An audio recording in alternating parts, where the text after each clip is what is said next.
Hello and welcome back to my channel. Today I'm very excited to show off this figure. This is the Transformers War for Cybertron Trilogy Kingdom. Kingdom. I can't remember which one is which anymore. Rodimus Prime. I was very excited for this figure. I almost didn't get him, even though I was very excited, and I'm really glad I did so far. Now I have just got him out of the box. I have not transformed him at all. I have literally just made sure I've attached the trailer mode to the vehicle. And even right now, I'm blown away. Now, of course, maybe my opinion will change as this goes on, but I'm really digging this. And those of you not familiar, Rodimus Prime is the evolved form of Hot Rod. After he gets the Matrix, because he's the chosen one, he gets morphed into Rodimus Prime. And he goes from this really cool, sick, futuristic race car looking thing to this. Now most people who grew up call this a Winnebago, but it's actually based off of a concept for a new type of pickup truck, which unfortunately never came to be, or fortunately, I don't know. But as we take a look here, he is massive. I am very impressed by the size, even just in this mode. How he connects is very simple, it's smooth. It just slides in, and it looks beautiful. Now, I know I've seen some people complain about these gaps here. They don't bother me. They really don't. But let's just take a look. The only thing I'm having an issue with is the top will not stay together. But let's go just take a look real fast here. I mean, he's so big that I can't fit him on my review desk this direction. So let's go ahead and adjust this camera down just a little bit. If I can. There we go. And you'll see that I have his gun stored just so I could show it off. But I am very, very impressed by just how beautiful this figure looks in general. And it's got a lot of cool little features. I haven't even transformed it yet. I'm already amazed by some of these features. But we'll get to that shortly. Put him down here. Now, Rodimus Prime, of course, goes back to the days of Generation 1. Where the hell did I put my Generation 1 figure so I could show that off? Let me go find him real fast. With that, somehow he ended up in my laundry hamper. I don't know how that happened either. But, I mean, it was a very, very cool toy, but it's not one that Hasbro has done a lot with, because he is a rather difficult character and the different price points, and not a lot of kids are really into Hot Rod or Rodimus. There seems to be a lot of hate for Rodimus for no apparent reason over the past few years. Oh no, he killed Optimus. No, he didn't kill Optimus. It's time to stop that. But there have been a few attempts. There was a Masterpiece figure that did integrate the trailer, but most of the time what we get is just a simple car. And it's called Rodimus. And yeah, they'll give it some age lines to make it look older. But other than that, it is what it is. And I'll be very proud to say that my Generation 1, my collaborative reissue from 2003, 2004, has the same issue. It doesn't like to connect. But we have gotten a few. There was a Masterpiece figure, which I don't have, but we did have a couple other versions.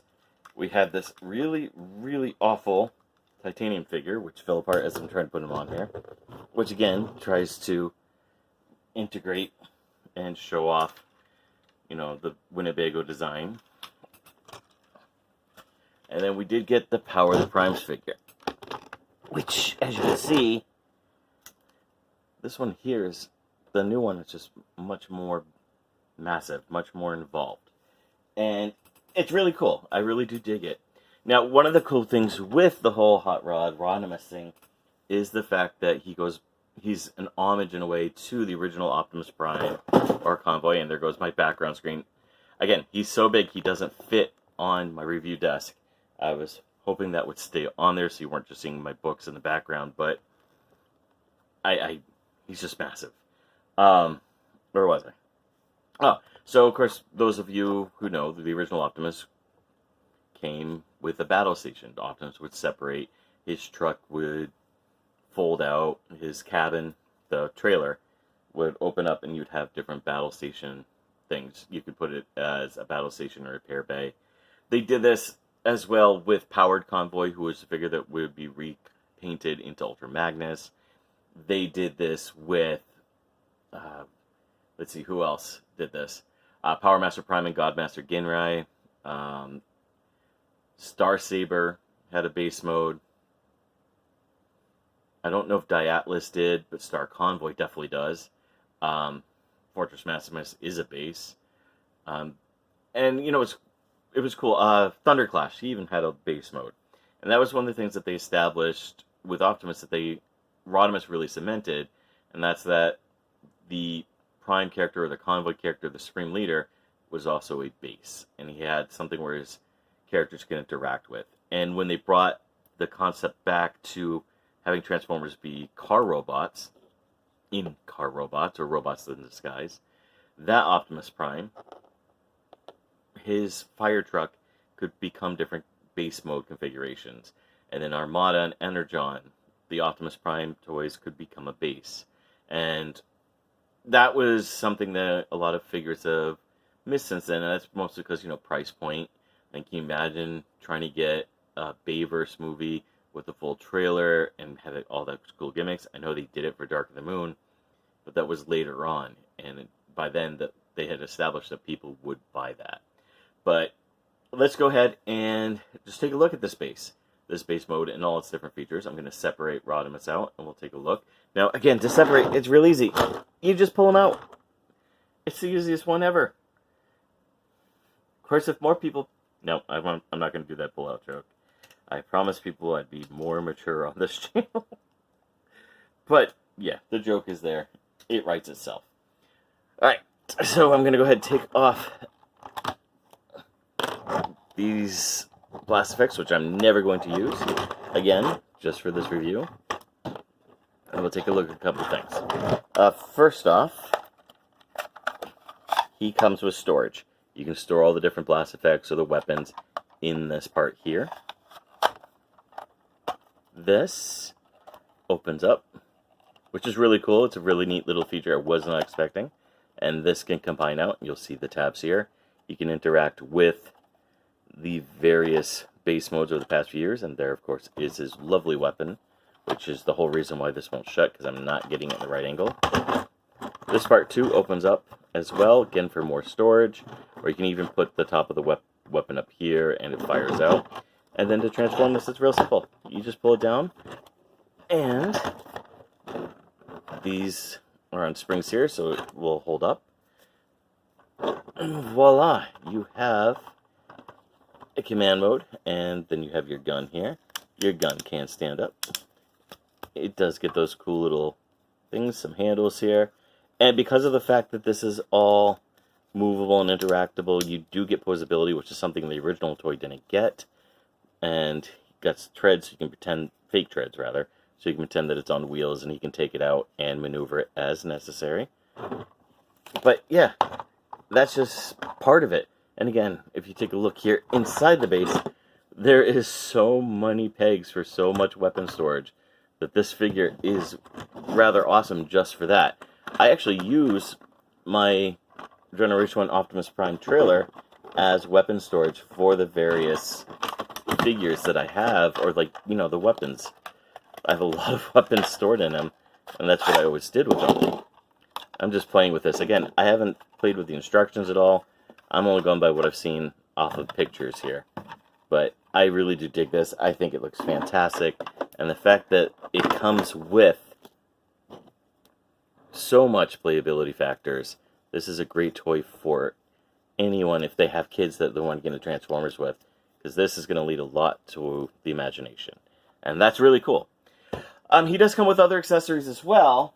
He does come with a bunch of blast effects. I mean, a bunch. And they're things that I'm never going to use because I don't like blast effects. I've gone into rants about that before. So, we're just going to put this to the side for now. He also does come with some features that I have locked in onto his car mode. So let's go ahead and take this off of here. And here's the car. And here we go. Now I have his gun now up top here because I think it, it stores better. And he does have his sword. The Matrix is stored inside him, I believe. I have not found him, at least in the packaging. He also comes with instructions, of course, and you get a card. I got another Dinobot card. I don't read Cybertronian, so I have no idea what it says. I'm assuming Dinobot stays with the Predacons. At least that's my guess, from what I've read on the internet. But you should never trust the internet. But I really do dig this car mode. It looks fantastic. It looks like an armored vehicle. It looks like something that we can imagine we would have been driving on, like, Mars in science fiction movies. And I really do dig it. I dig it a lot. Now, just to show you comparison, the Generation 1 figure, when it separates from its base mode, is useless. That's it. Yay! Yay! Of course, this one opens up. The gun's built in, attached, it doesn't do anything. You extend it out, there's some pieces you put on to give it blast shields, but there's not much to talk about. You really couldn't do anything. There was no really much playability for it, and there was no real way for him to interact, except if he stands up on it. And, of course, this figure is awful as it is. He has no articulation. You can literally just... yeah. Not Hasbro's best, and the movie figures, in my opinion, are pretty bad. And I do apologize for these things. These are from my upcoming video where I'm trying to repair a figure, and that is super glue. Alright, but here he is, real quick, with the Studio Series Hot Rod. And you can see that there is definitely an homage going in how this could evolve into this. This, of course, being an Earth car, this being some sort of futuristic, just badass car. And I am really impressed by it. So let's go ahead and just take a look at it. Let's take the sword off, because we're not going to need that here for this review. For the moment, we don't need the gun. We've got this. And it looks good. I love how they keep the original colors going. I've just got that beautiful pink, red, purple, and magenta. You got the orange, the yellow flame, the good Autobot symbol, the translucent blue canopy, and it just looks like it is a beautiful, muscular car. On the bottom here, you do see his hands and feet, and if you angle it right, you can see his head. But other than that, you don't really get anything. And I'm very impressed by it. It definitely looks cool. It looks like something that somebody would dream up somewhere and write about. But I've never transformed him, so I'm going to hit pause, try to figure it out, and I'm going to show off his robot mode for you.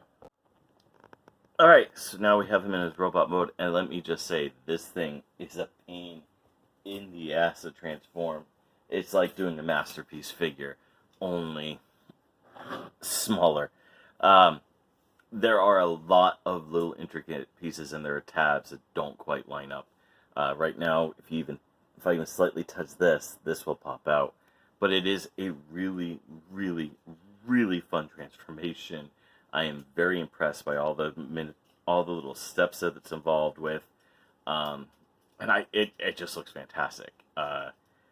This is probably one of the best big bots we've gotten in a while, and I say that, thinking about Galvatron, or Optimus Prime, or I don't even know who else to compare him to, because this is just a fantastic figure. This is up there with Airazor, in my opinion, for the whole Siege trilogy, for just the amount of awesomeness this figure has. And I'm very, very, very impressed. But let's go ahead and take a look here. As you can see here, he does have that very, very etched-in older face. Little too old in my opinion, but it does look good. It does give him that good command look. He does have some nice blue eyes painted in there. And he does have the wonderful mohawk, and it isn't just flat in the back like with most other Rodimuses. For articulation, he's got a lot. He has finger articulation. His pointer finger does go in and out separately from the big fingers, meaning that you can do a little bit more with him. In fact, he almost, you can make him point. He can do that whole end of the road Galvatron type thing. He does get good arm rotation. Of course, the fin gets in the way, but it does look good. That does go out. Because of how he transforms, you do get some swivel there. For the waist, oh, my camera just froze, sorry. For the waist, he does get a slight ab crunch due to transformation. You do get good waist rotation. Leg goes out. Leg goes back only about that far, you do get double knee bend. The legs are done with that very Combiner Wars, everything folds out type transformation. This is cool. The wheels, how this transform is the top of the wheel actually separates. You push it in, then you push it back down, and it locks into place, giving it a much more fleshed out look. But as you see here in the back, and he looks good. He's got minimal backpack. He looks fantastic. And I really do dig him. I do think this is a great looking figure. He does, of course, have a lot of spots where you can attach various blast points to. You can put them, of course, on the tips here. I'm not going to use them, so I'm not going to bother. You do get Matrix here. The Matrix looks nice. Let's see if I can get it out. It is supposed to come out. There we go. Excuse my roommate's dogs there for a moment. But it does come out. Very nice. He does get a blast effect for it, so it does look like the Siege version. And this can actually combine somehow with the sword. I haven't bothered looking up to see how it does that. I don't care enough to do it, but apparently you can make the Matrix sword, which is, I guess, Primus sword, when you go back to the storyline. Sword, of course, can be held in his fingers, which is another reason why the fingers can open. You slide it in, you put it in. As far as storage goes, he does have this pin. See if I can get it out. And it just slots in the back. Nice and simple. Alright, let's go ahead and real quick, he does, of course, come with his gun. I mean, it is what you expect. Now, the gun does fold up, so I apologize about that. My camera space ran out of space while I was in the middle of filming. So I was talking about the storage of the gun. The gun you can fold up and store it on the back, or you can even store it here as well, and have him kind of holding it like it's a side holder. I think the sword would look better there. Oh, yeah. And the gun you can just place back up here, maybe. Yeah, I dig that. I dig that a lot. And I really do dig this figure. This is a fantastic figure. This is what myself has been hoping for with this whole evolution of the power of the figures over generations. When generations started back in, what, 06, 07, around then.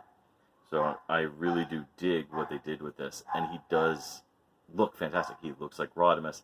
I don't really care for the face mold that much, but other than that, he looks damn good. So let's go ahead and just take a look at how he looks compared to some other Rodimus figures. Now, I'm not going to get out my whole council of Rodimuses, Rodimi. Most of them are in storage. Again, I live in Florida, so this time of year, most stuff's in storage, just to be on the safe side, because it is hurricane season. Alright, first I'm going to show off is how he compares to the recent Studio Series figure.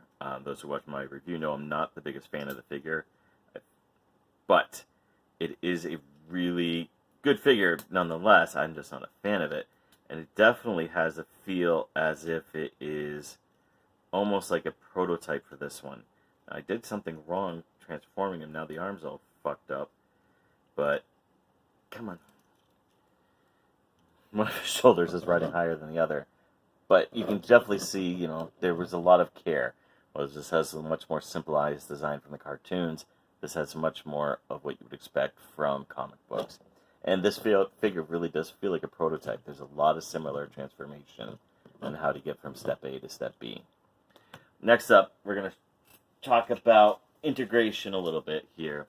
And like I said earlier in the review, most Rodimuses we've gotten have just been cars because it's hard to interact with.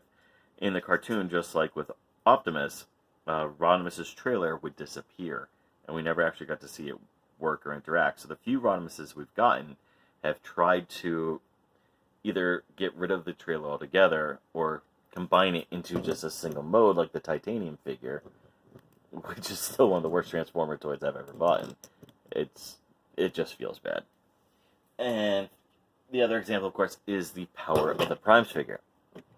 Now, the Powers of the Primes figure is a really cool, homage, what the hell's going on here, to an unreleased Rodimus figure that would have come about if the cartoon had continued on in Japan, called Super Rodimus, in which he combined with a fire truck. He had a fire truck mode, and the front cab would combine somehow with the back.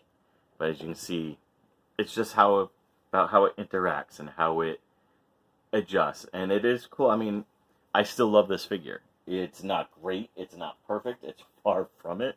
It is very goofy.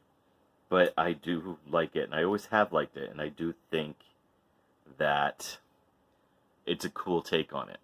And I do like how he combines with it. It gives it that much more of a playability. But each toy is it's apples to apples, for lack of a better term. And that's okay. Now, of course, the Generation 1 toy we showed off earlier, it just stands up on here.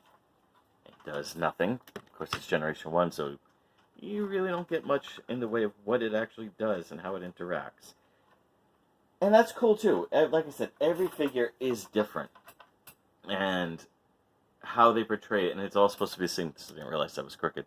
And it's all supposed to be the same character, but different views and different storylines. And the whole thing is, they're Transformers. Who knows how many times these guys have new alt modes or change modes. That's one of the cool things about the comics, is they actually do, have them do a lot, where they do get a lot of new alt modes. But let me clear these guys off so I can make room for his trailer, and we can show off how he interacts with it. Alright, so now we do have him combined with his trailer, which, like I talked in the very beginning, from when we talked about the trailer, this is his battle station. And most primes since then have gotten these battle stations.